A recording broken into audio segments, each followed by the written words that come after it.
यह कहानी एक पुरानी, सुनसान पड़ी फैक्ट्री की है, जिसके बारे में कहा जाता था कि वहाँ अजीब घटनाएं होती हैं। इस फैक्ट्री में कई साल पहले एक भयानक हादसा हुआ था, जिसमें कई मजदूरों की रहस्यमयी मौत हो गई थी।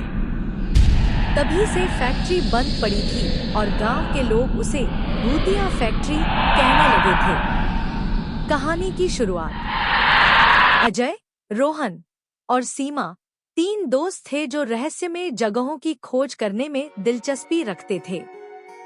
उन्होंने कई कहानियां सुनी थी कि रात के समय फैक्ट्री से अजीब आवाजें आती हैं, कभी रोने की, कभी चिल्लाने की और कभी मशीनों के चलने की। उनकी जिज्ञासा बढ़ती गई और एक दिन उन्होंने फैसला किया कि वे इस रहस्य को खुद सुलझाएंगे। फैक्ट्री में दाखिल होना।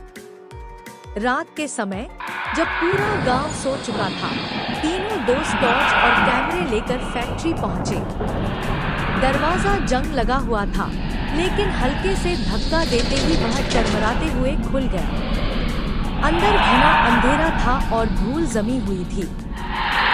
जैसे ही वे आगे बढ़े, हवा में अजीब सी ठंडक महसूस होने लगी। अजीब घटनाएं शुरू होती हैं। जैसे जैसे वे अंदर बढ़े, उन्हें मशीनों पर खून के धब्बे दिखे।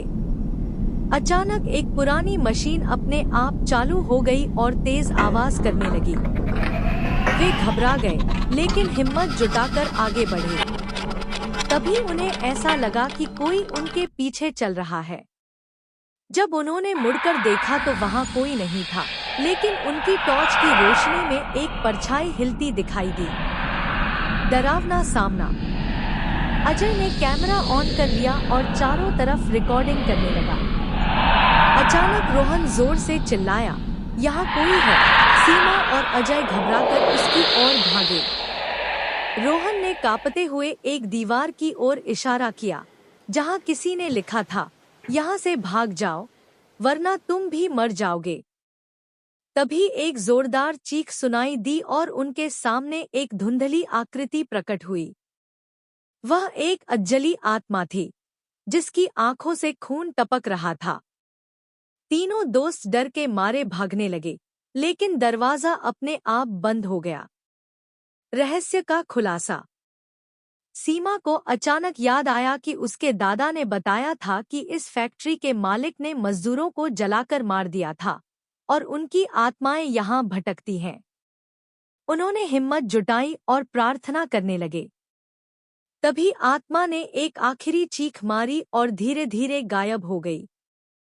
दरवाजा अपने आप खुल गया और तीनों तेजी से बाहर भागे। अंत। इसके बाद वे गांव लौटे और इस घटना के बारे में बताया। गांव वालों ने फैक्ट्री के पास एक हवन करवाया, जिससे आत्माओं को शांति मिली। लेकिन कुछ लोगों का कहना था कि रात के अंधेरे में अब भी फैक्ट्री से अजीब आवाजें आती हैं। क्या आप कभी ऐसी जगह जाने की हिम्मत करोगे?